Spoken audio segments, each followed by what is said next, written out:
Great things never came from comfort zones. And that's my guest today's favorite quote. And we just discovered is by Jim Rohn, who is an amazing, amazing motivational, inspirational, amazing teacher. So, welcome again to my show, The Profitable Photographer. And my guest today is Lauren Del Vecchio. And I like that good Italian name. I'm assuming, Lauren, that's Italian. It is, yeah. Yes. And I'll tell you about her in a minute, but I want to make sure that you go to lucydumascoaching.com, Lucy with an I, and book a 20-minute chat if you want support. And there's no pressure for you to hire me for anything. I just, my heart is always uh, excited when I can give somebody some great tips. And I love it when you subscribe and tell others about this. All right, here is what you want to know about the lovely Lauren. She is a Professional Photographers of America master photographer, master of wedding photography, and a photographic craftsman. She's in Farmingdale, Maine, and she has served on the Maine Professional Photographers Association. I'm sure in a couple capacities. I think you said you've been president and some other. No, I'm no longer on the board, but I served for the better part of a decade. Yeah, so that'll work. Yeah. I did the same about 7 years in San Diego, and I don't pick it up again because I think it's important for new people to have that growth experience Yeah.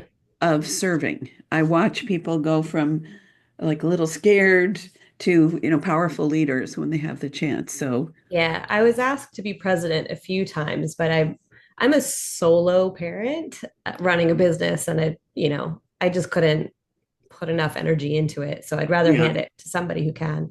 yeah, that's probably a lot on a state level. Locally, it's supposed to be the easiest job where we're just managing all the people, but it doesn't always go that way.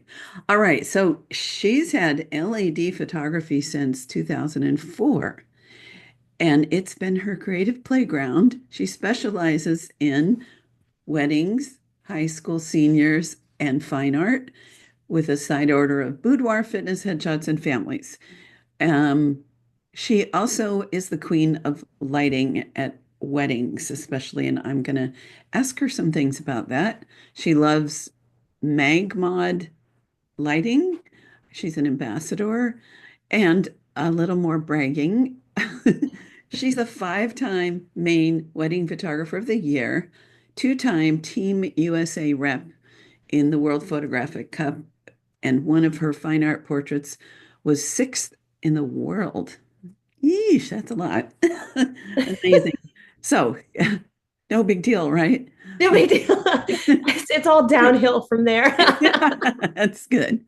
She's also available if you want some one-on-one teaching, or if you want her to teach a class, if you've got an affiliate or a group. She loves to say yes to that. And she's doing something May 3rd and 4th. Where is that going to be? That's a 2 day intensive lighting workshop, not just for weddings, but it is wedding focused. It's going to be in Owl's Head, Maine, at one of Maine's luxury wedding venues called Ash Point. Ooh, Yeah, so people could stay on the property for the weekend. We have a couple tickets left that include the stay. Otherwise, there are like Airbnbs and hotels around as well, and you can just come in each morning. But it's the full weekend, and we have 9 models. We've got 2 wedding couples. We've got a formal couple. We have a maternity model and 2 people for headshots, and we have one fashion model as well. So everybody's going to be able to do like whatever they want to practice on most. And we're running it kind of like an actual styled shoot for weddings. So we have vendors from the Maine wedding industry putting together. They're donating dresses and suits and flowers, and we're setting up a mini wedding basically, wow. so that people can practice like and improve their portfolio. If if I still did weddings, and I can't think of any place better in May than Maine, right? It's a great place to be. Yeah. I People would, come from all over the country to yeah, get I would married here. fly. Do you fly into Portland, Maine, and then drive up? Yeah, yeah. Finger. Portland's probably the best bet. Yeah. Okay. I would do it. And then I would drive around Maine. Uh, how many lobsters do you think I ate when I was in Maine for 2 weeks? I don't know. Give me a guess. And they were small Uh, ones. It was 2 weeks? 2 weeks, 8? 22. Oh my gosh. Because I'd go to a restaurant and there'd be for like $15, there'd be two of the small lobsters and some other things, or other food, pasta, Yeah. something I can get at home. So 21, I still wanted more. 20, the 22nd, I was like, okay, I'm done. So anyway, come for the lobster, go for the education, right? Yes. Yes. Yeah, something like that. I don't know about you, but when I've done workshops that are 2 day, 3 day, or like 5 day with, we have West Coast School in San Diego. Imagine there's things, uh, N New England School through PPA. It just puts it in warp drive, right? Anyway, um, I highly recommend those awesome, amazing, long events like Yeah. this 2 day event. So I guess the fun thing is you can just create your own, right? And Yeah. Yeah. I mean, it's been a long time since I've done like my own workshop that isn't through like PPA, something Mhm. like that. Because those are always like surface level, half a day or a full day, and you don't really get into it. So Right. people have asked, when am I going to do something that's like bigger and better and really get into it? So I decided to do this event.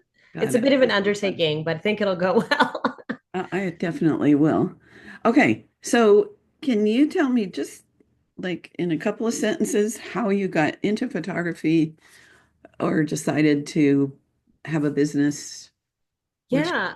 background? I was always the artist in the family. Mhm. Growing up, I was drawing and painting and sculpting and all of that stuff. And um, when I got married, a few years in, he bought me a camera for Christmas, and he just said, "You're creative, and I wonder what you can make happen with this thing." Hmm. And so I take almost everything as a good challenge. So Yeah. I started teaching myself. I went several years just self-taught and kind of dived into it until somebody pulled me aside and said, like, "Hey, are you a member of the Maine PPA?"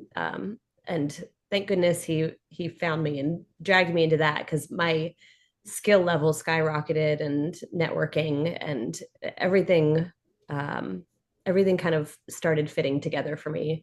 Yeah. So yeah, Yeah. that's how Same. that's how I was, quite by accident. Yeah, and same. I was on vacation with a out of town boyfriend, and he bought a Canon AE1, and I read the thing and figured out how to put the film in and took a few with his camera, and Yeah. it was just like, oh, yeah, because I was always an artist like you, looking for the medium that, and I felt like it was the lazy way to make art.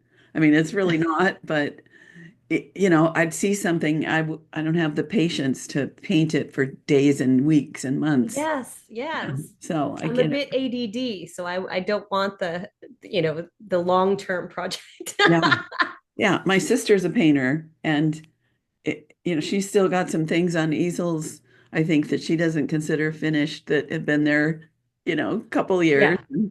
and such. So yeah. Um, all right. So when you started, did you start with weddings, or how did you get the Um, rocking? I mean, just learning, I started the way everybody else does, taking pictures of friends and my nieces and flowers and that Mhm. sort of stuff. But my first paid job actually was an elopement for a Mm, couple hours. They just wanted me to come out to the beach where they got married, and I loved how the photos came out. And I was proud of myself. I look back at that one, and there are still a few photos that I'm like, that was actually pretty good. 20 mhm. years later, you don't usually think that of your beginning work, but That's all it took. And I found a passion for it because it's a way for me to be creative, and it was a way for me to um, help people feel good about themselves. Hmm. Big reason why I love weddings now is I have clients who say, I've never liked a picture of me. We're awkward in photos. I don't know what we're doing. I'm very self-conscious. And when they see their wedding photos, they say, I've never felt more beautiful. No. And I'm like, that is all the reason I need to keep doing it. Yeah, I totally get that. So you must have a really good eye for uh, that seeing that moment when the expression comes together Yeah. and the angles that are our best Yes. angles in this Yeah. two-dimensional surface. Well, Um, lighting and posing is a huge part of it. And I know photojournalistic approach is a big thing now. Most of what I do in a wedding day isn't posed, but you still need to know where to stand in the room mhm, and how to wait for the right moment. Sometimes I'll sit there with my camera to my eye and not click because I'm waiting for that perfect second when somebody starts laughing or something. mhm. So yeah, there's definitely a skill to it. And I mean, 20 years, I'm in my 20th year, and I could probably photograph a wedding with my eyes closed at this point, but it's like every wedding is so different and unique and fun, and to be part of the best day of people's lives is like, Mhm. it's such a reward. It's Mhm. amazing. Yeah. Um, do you know Roberto Valenzuela? I've heard of him, yes. I Okay. believe he came to Maine to teach a couple of years ago. He's I so wasn't able to fun. go. And he teaches posing, but in a way that looks really natural. Yes. And his answer when someone's like, I don't want anything posed, I just shoot. And he always says, you're gonna look fat. Because, those little refinements, this is a two-dimensional product. And, that's not the complete truth. But I think some posed along with the free things Yeah, I is a think there should good be. idea. I think there should be a mix for sure. Yeah. And posing does go along with that. A lot of people see my work on my website, and one of the things they say in our first meeting together is, "I like the fact that you don't pose people, and everybody looks naturally happy." And I'm like, "Oh no, that's all posed." Like, Yeah. Yeah. I'm Yeah. like, it looks normal. It looks like they're having a moment, but I direct people on what to do. I don't like stiff posing, like tilt your head this way and smile that way. Is like Hmm. not my style, but there are ways to tell people to stand and where to put arms and how to like induce natural laughter. So I Right. think it's a skill. Right. Absolutely.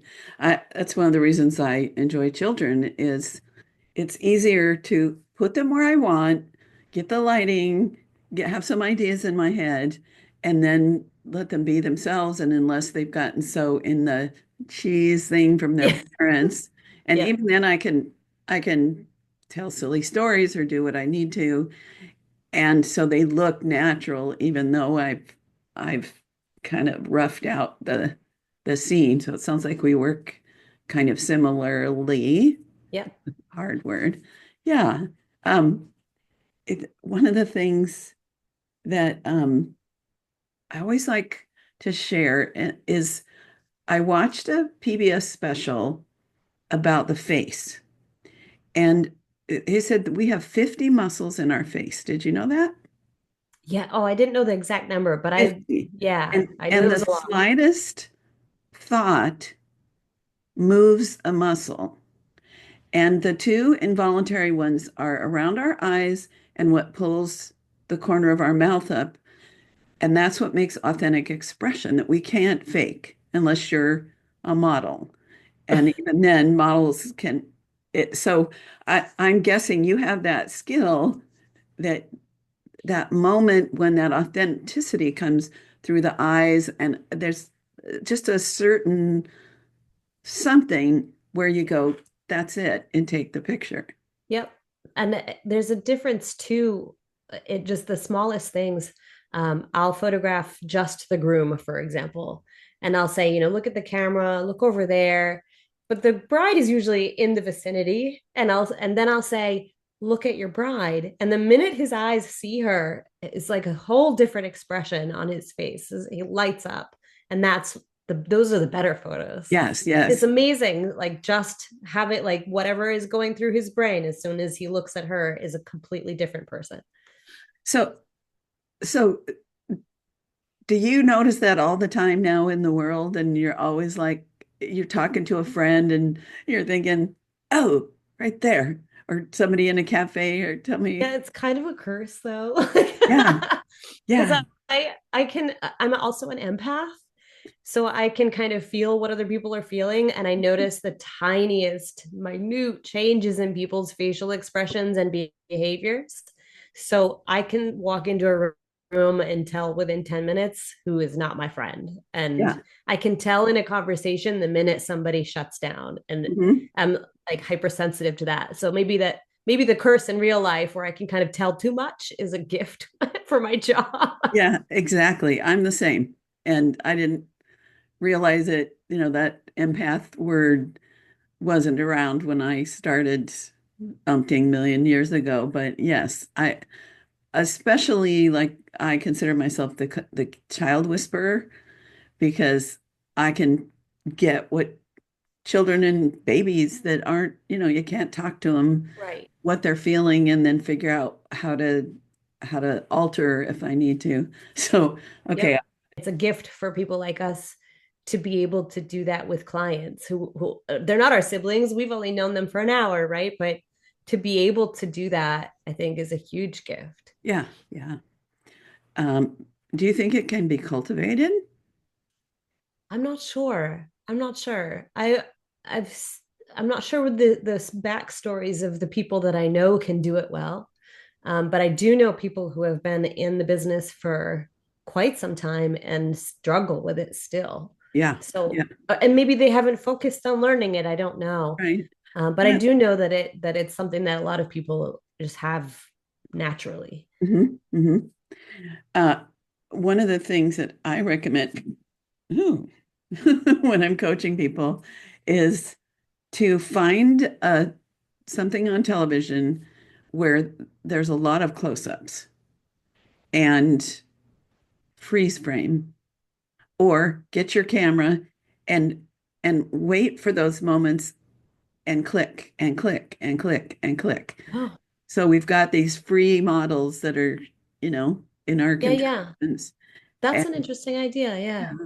I actually learned there, I don't know what it was, but I used to have more of that frozen face.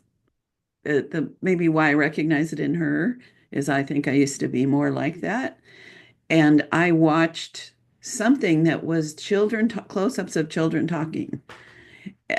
And I freeze framed and began to recognize that. So yeah, it's a really good tool.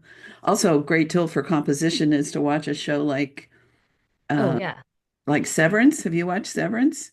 No, I don't watch a lot of TV, but Okay. there are some movies that I'll watch on repeat because the lighting and the composition and everything is so good. Yeah. So Severance is a masterclass in simple, what do you call it? Minimalist composition. It's just this stark, simple, uh, incredible graphic that even Cool. without a story, just watching it with the sound off, and Is that like imagine. Netflix or Yeah, I think it's Netflix. Yeah. okay, I'll have to check And it out.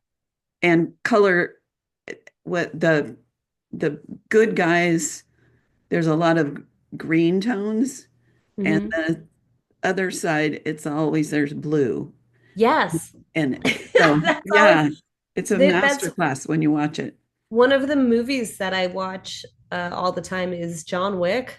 You know, I don't know if you've noticed in that movie the use of colors and each progressive movie, so like John Wick 2 and 3 introduces another color. Oh, It's so interesting. So like the first one is reds and blues. So when danger is coming, you see more reds, and blues are more like the mhm. calm moments. But there are scenes like one of my favorites is he's on the subway, and on a subway the lights can flicker, and so they show the lights flickering on the subway, but the light on him never never flickers. So you start seeing just Well, the silhouettes of everybody else, but he's a constant. And I pause it, and whoever's in the room, I'm like, do you see what's happening? I'm like, I wonder if they used a grid for that. I'm trying to like figure out the math behind how they did that lighting. I love uh, that stuff. so I got so confused. I didn't know where to start with John. So is there just a first John Wick Yeah, it's just John Wick. with the guy that was on The Office? No, Keanu Reeves. Okay. And He's all an right. assassin. Yeah, yeah, yeah. Okay. Yeah, I'll watch yeah, that first one. I love Keanu, so I can do that. So yeah. yeah. Watch All that right. first one. It's pretty great. The lighting is amazing. So that kind of moves us really seamlessly into kind of an official question because you are the queen of lighting.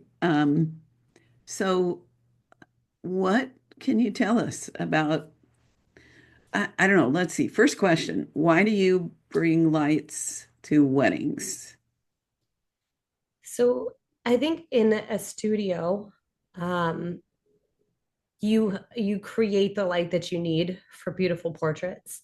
But when you're on location, and this applies to any photo shoot on location, not just weddings, but when you are on location, you get what you get, and not everybody's going to get a nice cloudy, beautifully naturally filtered day. Hmm. So I bring the lights so that I can create the type of photos that I want to give my clients. So I need to be able to offset the sun in some situations. I need to be able to light their dance floor in a way that still looks like a party is happening. So it's dark, but you still see, like dramatic lighting. Sometimes I put gels on them just so that I can have extra colors happening too, like a band is playing. Hmm. Um, I think it creates a mood, and it gives me the ability to shoot like the light and airy style, but also do something dark and dramatic if I want to. A lot of that stuff is what people hire me for. If you're in a church that has super dark and tall ceilings, or if you're in a barn, Maine is famous for their barn Hmm. venues. Everything is a barn, so it's all orange wood and endless ceilings. And so bouncing a flash is impossible. Hmm. And photographing someone with a flash on camera is just not beautiful, in my opinion. I know Hmm. it's kind of trending right now, but it doesn't help the venue. And it doesn't help the other vendors that have set up beautiful things around that place, because when you shoot somebody with a flash just on them, the rest of the picture becomes a black hole. Hmm. So you're only seeing the couple, you're only seeing that one person on the dance floor, and the rest of it just kind of disappears. So you're not doing justice to the other vendors that you're supposed to be working with so well. So I do it for many, many reasons. A lot of it's out of sheer need for creativity for me. Hmm. I like to challenge myself at every wedding to create a photo, or even if it's a similar photo to one I've done before, I try to put a new twist on it. I have to create something that I have not given to anybody else before. So Mm. that's my challenge to myself. And usually it works out. Sometimes it's not great. But all my clients are up for it. If I say, hey, I have an idea, they all know what I'm thinking. Most of my ideas are the ones that wind up winning the awards. So they're in, even though it sounds weird to them what I'm asking them to do. So, what do you bring, first of all? So I'm one of the elite ambassadors for MagMod, and I got there because I not because I like asked and then started using them. Hmm. Uh, they sponsor me because I have been using them from the beginning, and I don't use anything else. It's it's super lightweight equipment, and you can move really quickly because it's just magnets.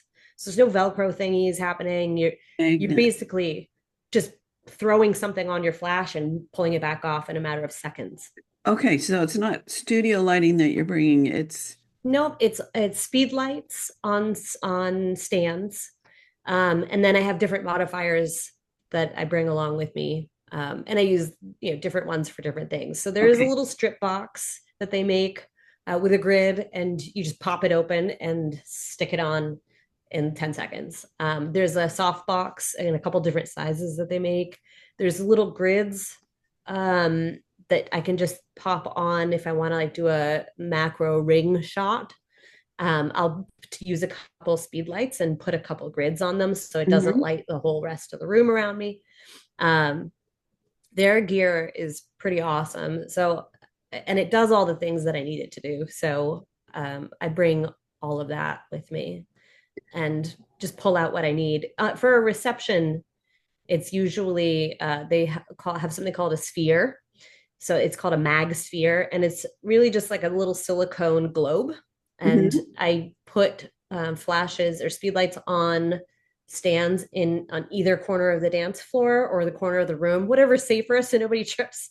And I pop those spheres on there, and it's just softens the light from the speedlight enough, and it can pin light your dance floor. And it's kind of fun to go like all the way back to the back of the room and take a shot at really low exposure. So everything else is just kind of like shapes and shadows, but the dance floor, it looks like it's lit up with people's hands in the air. And Oh, yeah, so a lot of times people say speed light, and then I forget that means a flash, a flash. Yeah. right? A flash. Yeah. And so these are things that go on your flash Yep. that modify the light. What do Yep. you use to trigger those? I use another flash. So I'm a Canon person, and I have all Canon EL1 flashes. So one of them I can set as a sender, and the others around the room are receivers. And so I can turn up the power or down the power just from the one that's on my camera. And Okay. then so it works as a little control system, but having the one on the camera is also great because I might need some fill light, so I'll bounce a little bit, just a Mhm. little soft extra.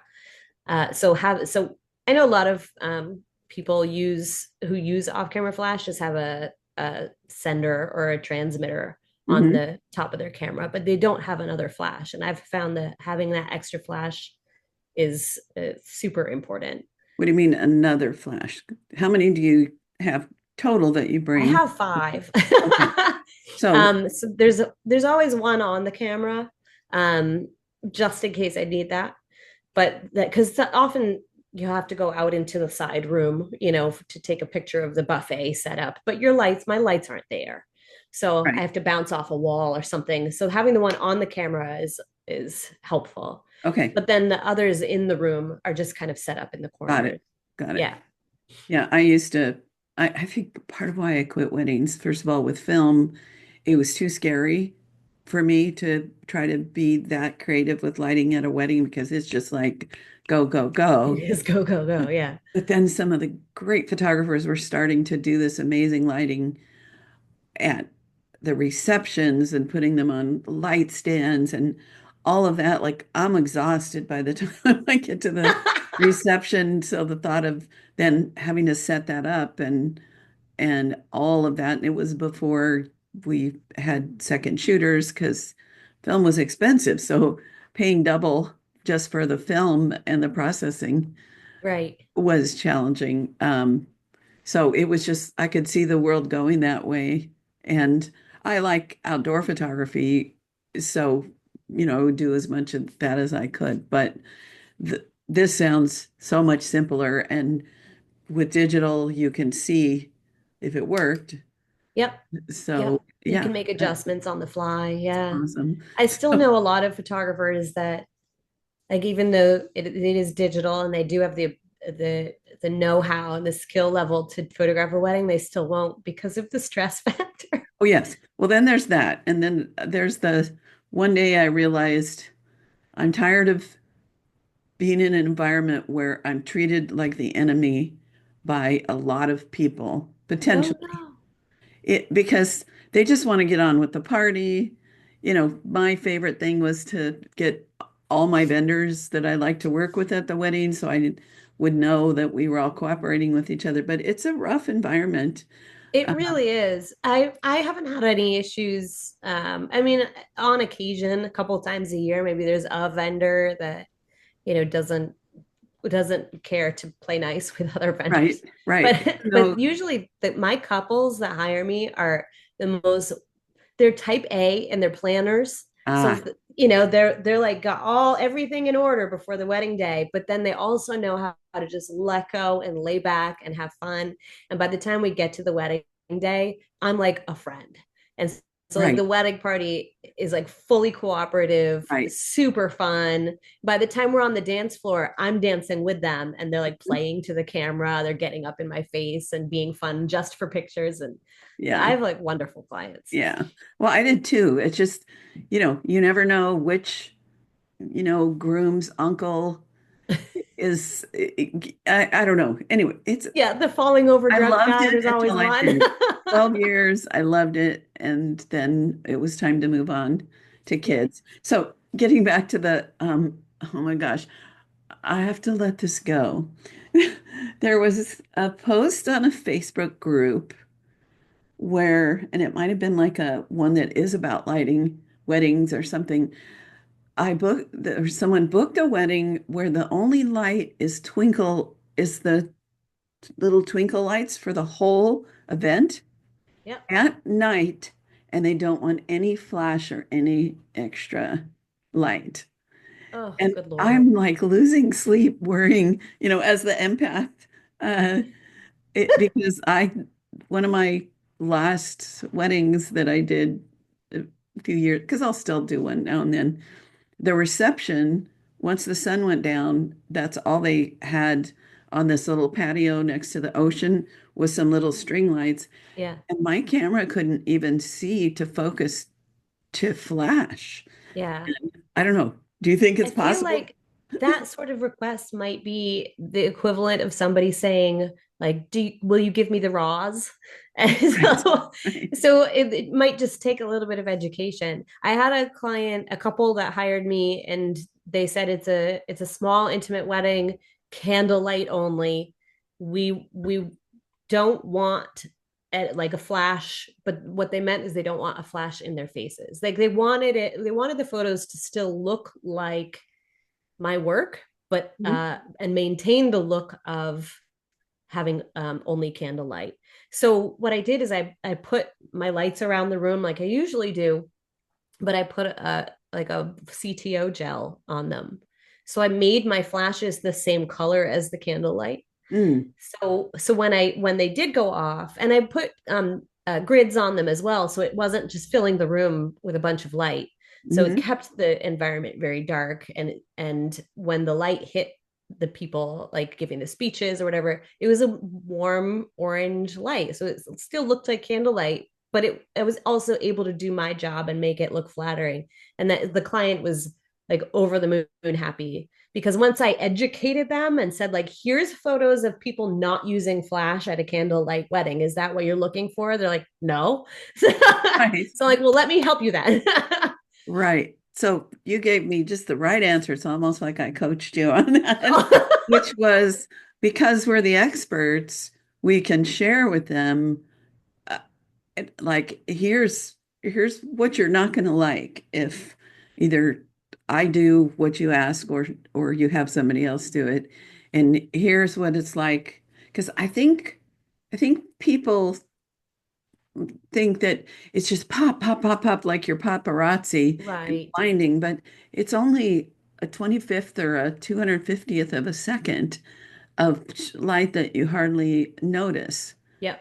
So, And especially if it's on the dance floor, you already have DJ lighting or band lighting and it blends right in. Nobody even knows you're using flashes because it right, all becomes part of the light display anyway. right, right, right. Okay, what other good questions do I have for you? Okay, so I think I've got the scene where you're using the flash with whatever modifiers are appropriate, and depending on the environment, if it's portraits or if it's candids or wedding or reception, you set it up in an appropriate way for that environment. Am I getting it right? Yep, yep. I mean, if it's outside and the light is nice, then I'm not setting up more lighting for it, Hmm. because I try to be as unobtrusive as possible.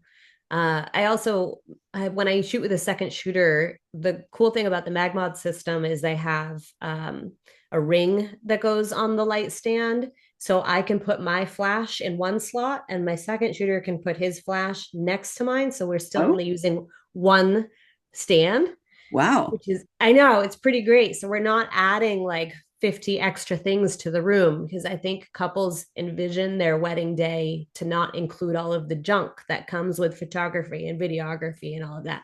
I think it can be overwhelming when they see all of these extra things getting loaded into a room that aren't what they designed, you know. Hmm. So we try to keep it as minimal as possible. But yeah, it's just a couple flashes and I keep a bag of modifiers that I kind of like hide in a corner somewhere. And if I need to swap it out, it's 10 seconds. And Yeah. Okay, yeah. so if I could do my whole career over, you know, start fresh, be you know, closer to the age that I was when I started, you've sold me. So it's probably a self-evident question, but how do you think that separates you from others? And do you explain it to people, or I'll let you answer my question instead of trying to answer it for you. Yeah, no, you're fine.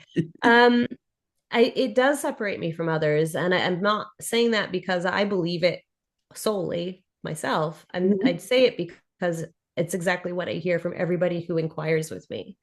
So I think at a basic level, you learn how to use a camera and you might learn how to use your natural light around you to make beautiful photos, but you're limited to that if Mhm. unless you start adding tools to your tool belt. So learning lighting, learning how to use speed lights and flashes, um, is like adding the tools to your belt. So maybe you don't use them all the time because you have beautiful lighting on a wedding day. Maybe you don't need them. But if you ever come across a situation where you have to have a way to overcome some terrible lighting, you need to have these tools in your belt or you're failing your clients. So the difference that I think people tell me that they see is that all of the other websites that they visit are the like kind of natural light look and bright and happy and mine are uh, tend to be darker sometimes. Sunset colors, I'm hired specifically for those because I can, with off camera flash, you don't have a washed out sunset anymore. You can, like, the vibrancy of all of the colors in the sky can come out. Mm. So I think there's many reasons why my work kind of stands out. But that's what I hear most is like, hey, we looked at all these other websites and then we came to yours and it looks incredibly different. Mm. And and sometimes it's overwhelming for people when they're trying to choose a photographer because they don't know who just bought a camera yesterday versus who's been doing it for 40 years. And Right. sometimes when all of the photos start to look the same on all these websites, then they don't know how to choose. Mhm. And so they revert to like, well, must be pricing then. I'll just pick the one with the right price. Right. But when they come to a website where it looks completely different than everybody else, then they start seeing value in that. Like, I Right. can't do that with my cell phone. My Mhm. friends can't do that for me. And Mhm. then they know why they're hiring you and paying that much money. Right. So, do you explain when they're like, "Oh, your work is so different"? Do you often say, "I bring lighting and I'm Yeah. designing scenes"? Yep. So when they inquire through email, the very first email I send back explains to them that I have been doing it for this long. I've won awards. I teach other professionals, and I ask them to do a little bit of research about off-camera flash. Mm. And I say these are the reasons why. Like, you can only have these after dark pictures that you see on my website, sunset pictures that you see. You can only do that with off-camera flash. And I tell them I can give them examples of what a reception looks like without it and what a reception looks like with it. I have those, Mhm. just in case they don't quite understand. It's a nice visual. But I mention what off camera flash is. And I say, even if I'm not your person, then you should still, especially for your barn venue, you should still be trying to find somebody who does understand off camera flash. So education is huge to me, like right from the first email. Right, right. I love it. Um, uh, so it's not just that they say, "Oh, your work looks different." You also want them to know, like, it's a craft, and you use all the tools that you think are necessary, Yeah. and other people may not care to or know how to do this. And so that I think, And mm, there's also maybe a misconception that a lot of what people see is done in Photoshop or something too, and it's not.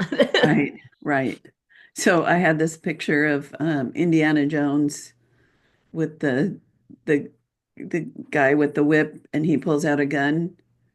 Oh yeah. And to me, that's kind of like what you're doing is all these photographers using, a gentle, lovely whip, creating really beautiful, wedding photography. But you're just like, I'm bringing out the big guns here. And Yeah. and if people like that and want that, it's Right. My awesome. style isn't for everybody. Yeah. And Some people really love the light, bright, fluffy look of everything. yeah. And I my goal is to photograph a wedding day the way that they remember it happening. So if it's bright out, I'm gonna shoot and make it look like a bright day. But Hmm. if the reception is dark and candlelit, then I'm gonna make sure that those photos look that way. I'm not gonna fill the room with so much light that it looks like it was photographed at noon. Right.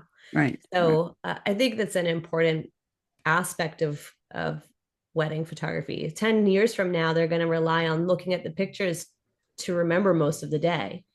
And if I'm photographing it in a way that it didn't actually happen, then I'm altering the memories, Mm. and that's not okay to me. Hmm. So I think the goal of any photographer is to give people the photographs that when they look back at them years and years later, they remember it the way they originally remembered it. Like it brings back their true memories of the I day love and that. not some odd created different thing.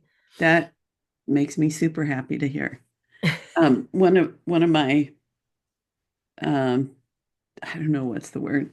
Um, when I see photographers who have a really strong style, which is fine for them, but what I feel like I'm seeing is their them, not the day. And do you know what like? Am Yeah. I on the same page with you that you d like, yes, you have a style, but it's not styled so everything looks like this because every wedding has its own qualities and its own Yeah. memories and its own kind of lighting and kind of decor and Yeah. all of that. And the couples choose that on purpose.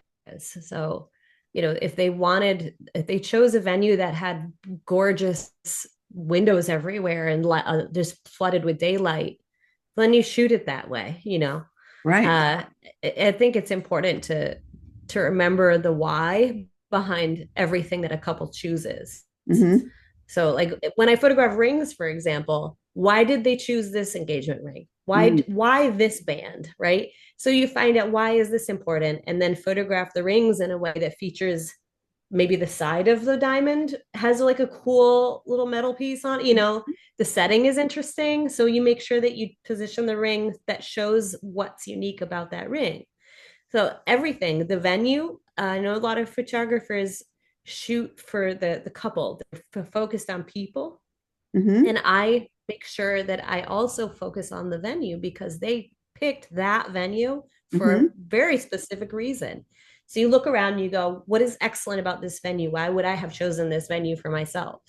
And then you take photos that focus on that as well. So you pull back, and sometimes a lot of people hire me for, I call them small people in a big world pictures. They're Mm. just the tiniest things in these pictures, but it's a beautiful, elaborate room that's set up, and so it shows the reason why they picked that venue. There's a lot of psychology to how we photograph people and things, and why we use compositions that we do, why we use the lenses that we do. There's a Hmm. lot to it. It's not just like, I call it spray and pray. It's not like that. You don't just run around like taking pictures and hope that something comes out nice. Right, right. I'm sure there are people who do that. There are. Yeah, I like. Because I think when we develop a style that is most likely going to be something that is sort of a current style going around, like light and airy or dark and moody, or in my day, there were these hideous double exposures. Um, Oh, like you'd take the camera with a filter and you'd block the top right corner, take a picture of the wedding, and then put that camera away until you got the bride and groom looking down at their candles and spin the thing.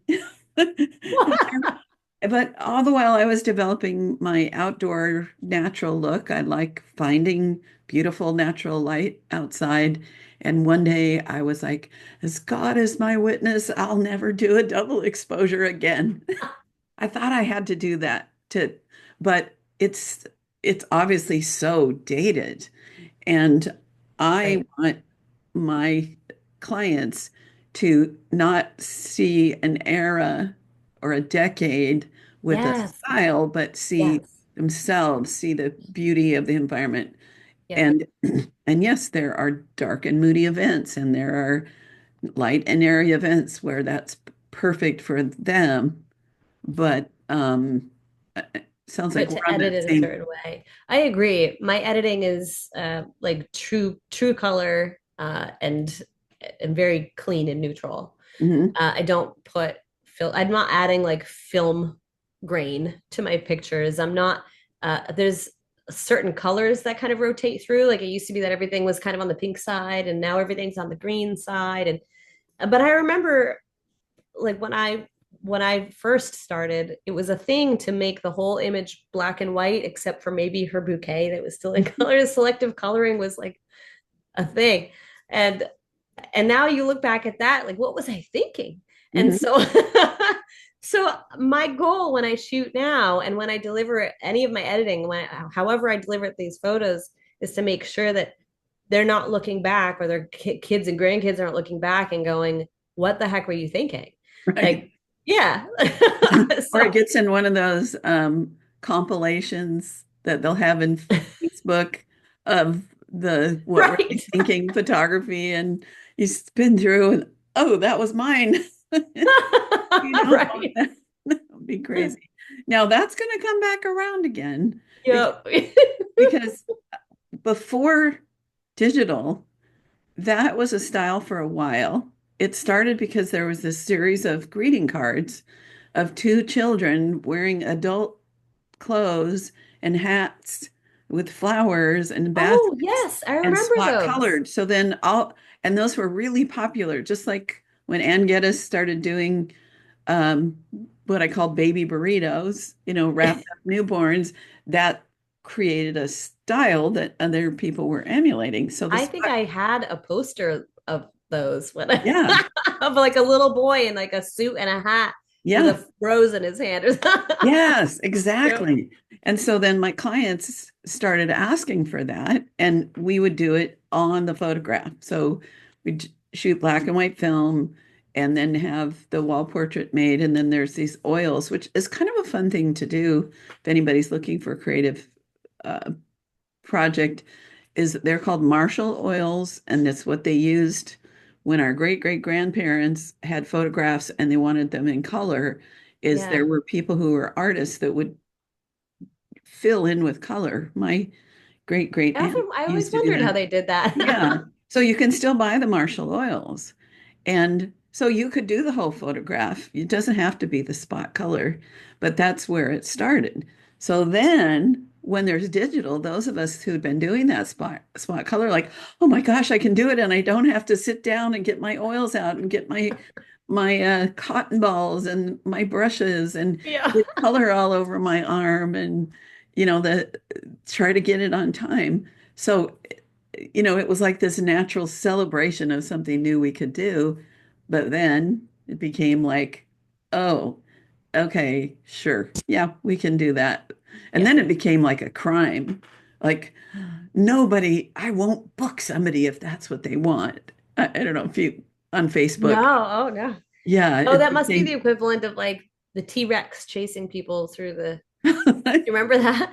Yeah. Like the wedding party running from a T-Rex. I Yes. had a couple when that was popular, like I don't know, 10 years ago. I had a couple people request that, and I'm like, I can't, like, I can't do that. Yeah, yeah. And so things go through trends. Now, I found, just a little aside, it's always good to show something that you can do that might be different than others that they think they want, and then like to show a T-Rex, but they won't buy that, but they might book you because Yeah, you have the capacity. And so they would book me because I showed those spot color things, but almost always they would want their main black and whites to not have that spot color. And maybe I'd do an 11 by 14 or something, but they would book me because I was doing something a little different than that's the other interesting. Yeah. people in my field. So, yeah. And anyone who's listening who loves their style and they're not going to change and they're mad at me for talking about it, I honor and respect you and whatever you want to do. And, so Yeah, absolutely. There are plenty of clients who want any type of style that people yeah, have. They want this. There are tons of people who want the pink photos or the green photos or the yeah, dark and moody, and like there's so yeah, many people who want whatever you're doing. yeah. I think maybe one thing that a client brought up recently when they talked to me though, so maybe this is like just a tip for whoever does tend to go with the trends in editing. Um, my client was upset because they wanted to hire. They found somebody whose style they liked, and they wanted to hire them. So like all their whole website kind of looked like style A. But Hmm. then when they got their engagement photos back, the person had changed to the new trend. Ah, So the photos weren't what were on the website anymore. They were shifting to a new style. And so the couple was like, that's not what we wanted. So maybe just as professionals, introduce people to what we're doing if we're changing things so that they can make right, educated decisions on what they're going to get. right. Which has me thinking that, because I can't tell you how many times I've looked at somebody's website and they're like, oh, those things are so old. I really need to update. And the moral of your story, of what you just told, is it's a good idea to always be adding. So maybe you show some of that style, but be sure to show what you're doing now. And maybe someone will be like, I like that old style. And you're like, I can do that. Yeah. But stay current. I've had colleague friends of mine whose businesses tanked during the digital revolution and they Oh, were blaming everything in the world. And I looked at their website and it was the most outdated, and it wasn't like what they were doing now. It didn't reflect who they were in the moment. They're like gods in photography, but their websites looked like, they were ancient history, basically. So yeah. Yep. so when you're doing cool stuff like you do, you've got lots of opportunities to show. Um, And I'm in the process, like to speak to your point, I'm in the process right now of working with my website person to, I need to remove, because mine hasn't been updated in a little bit too. And I just, went through the other day. I'm like, well, I could replace like these 10 photos. I could probably, I've got better stuff. right, So right, I want to right, keep mine up to date as well. And sometimes it's not revamping your website, it's just swapping out a few of the photos where they are. right. Yeah, just always having a fresh look. Well, gosh, I had 14 other questions for you, but Oh, we can go. okay. You can ask and Oh, then you can edit them, yeah. edit the film Oh later. no, I like everything that we've talked about. I wouldn't change a thing, except maybe when I sneezed or coughed or something. Okay, so quick plug for print competition. Like you've won all kinds of local and national and international awards. So why is that a part of your life? Why do you That's recommend a it? that's a great question. And I try to pound this into the heads of some of my friends who don't want to compete yet. I do it because it improves my skill. Hmm. So when I first started to compete, you got to hear a lot of the feedback right in the same room from the judges. So you knew where you were kind of going wrong and what things you did right. And that now I don't know the way they have it set up with MIR, you don't hear it automatically, but you can certainly purchase a critique of any image that you submit, and, Hmm. and an actual certified judge will sit down and make a video about just your picture and tell you Hmm. everything that was right and wrong about it, which is amazing. So for me, it keeps me humble, first of all, because I've entered some things that I thought were great and they tanked really bad. So it makes me go like, okay, you don't know everything, you know. And it helps me learn, and it helps me understand where I went right, where I went wrong, and I can hone that. And every competition is different. You need to know like what you're submitting to which competition, like the local competitions here that are just like state kind of like, town run. They're much different in what they're looking for than Hmm. PPA or WPI. They all have their own style and set of rules and the things that they look for. So know the competition that you're entering Hmm. before you decide what you're gonna enter. But it's an incredible thing to fail.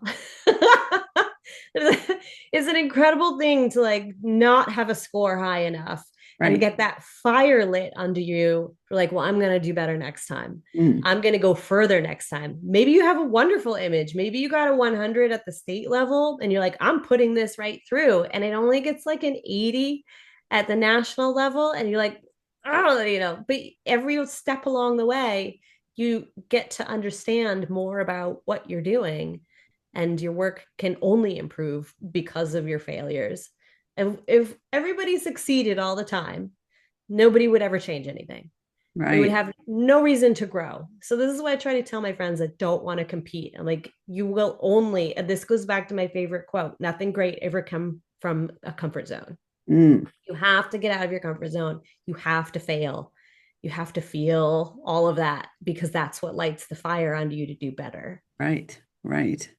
Um, I was thinking about somebody that joined our local association that already had merits like crazy and incredible work.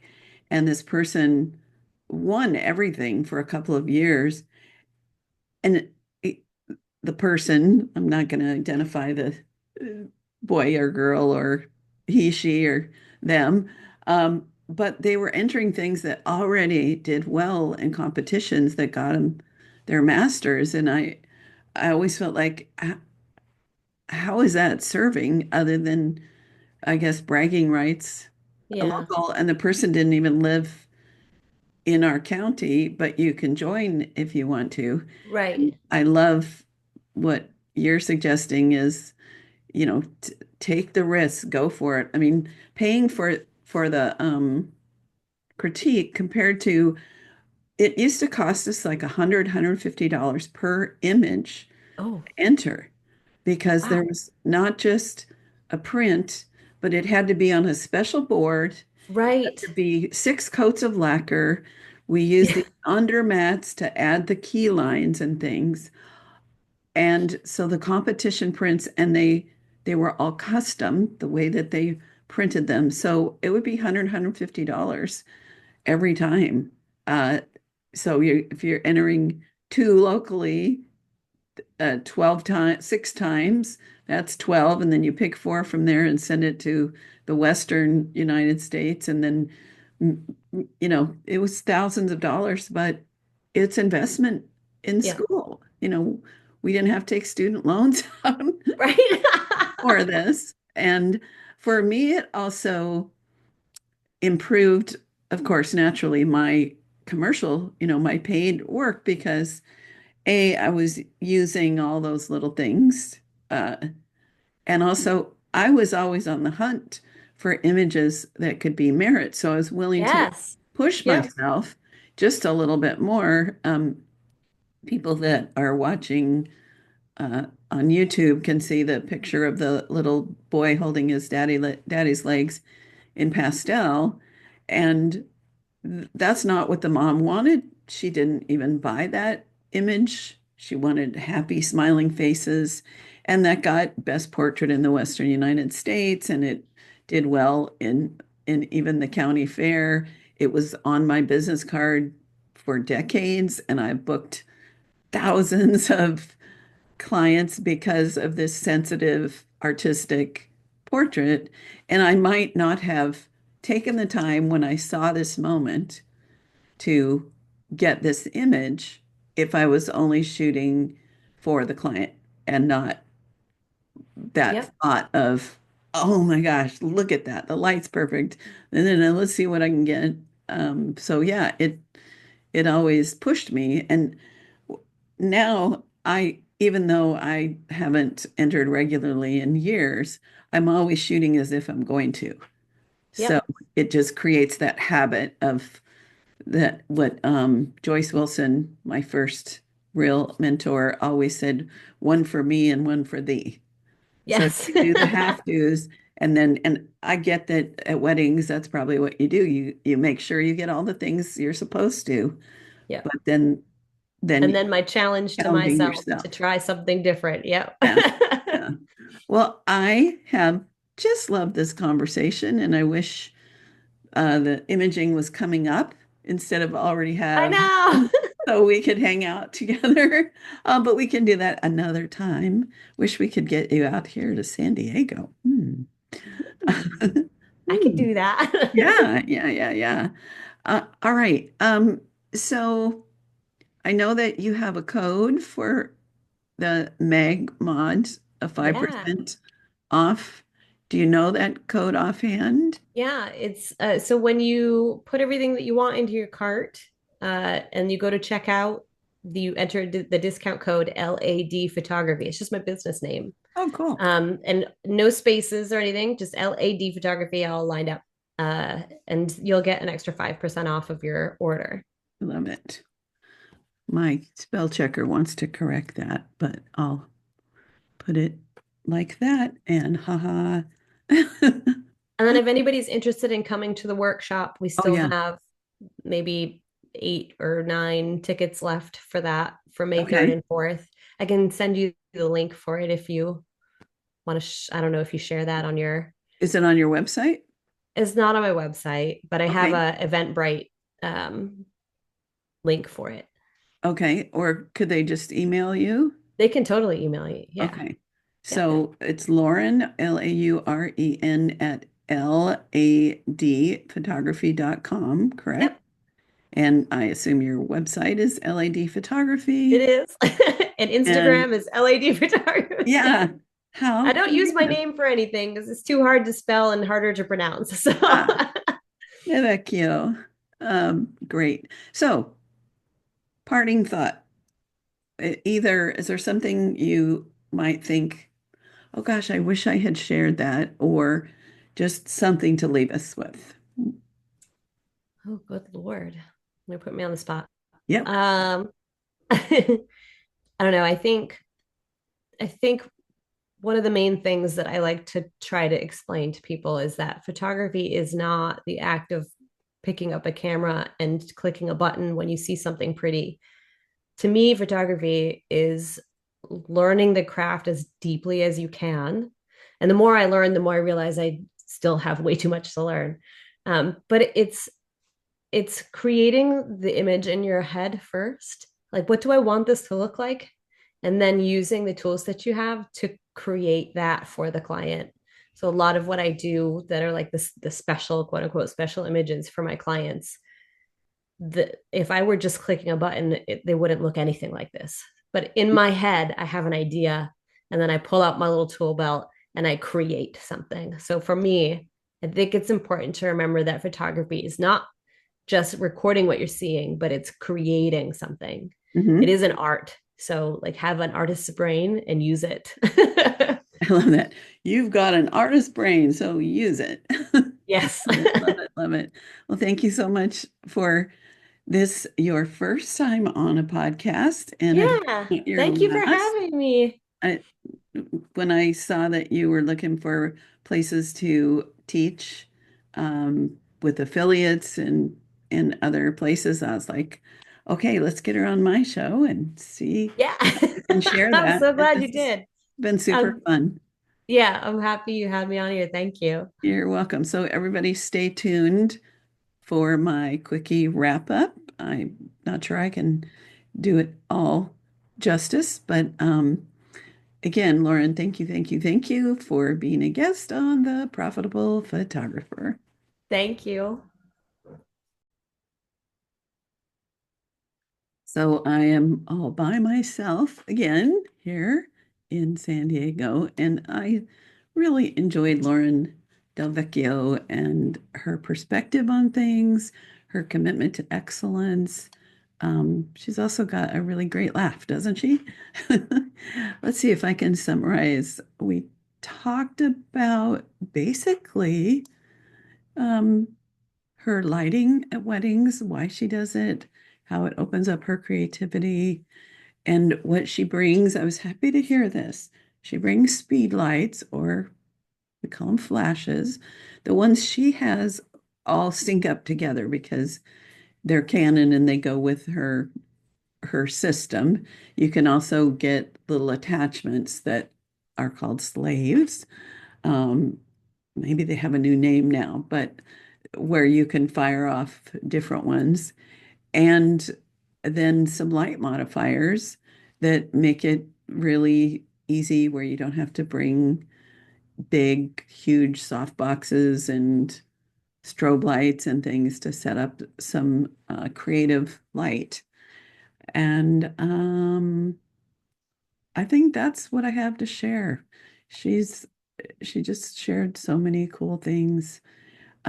I love her mentioning that photography as an art is more than just taking photos, but it's an art and a craft, and it's also planning. Even if you're doing, let's say, photojournalism, a lot of the best that I've seen still go evaluate a scene, pick a location, and wait for the magic to fall into place from that spot. They're not just clicking away. So, anywho, I loved meeting her. I'd love to meet you.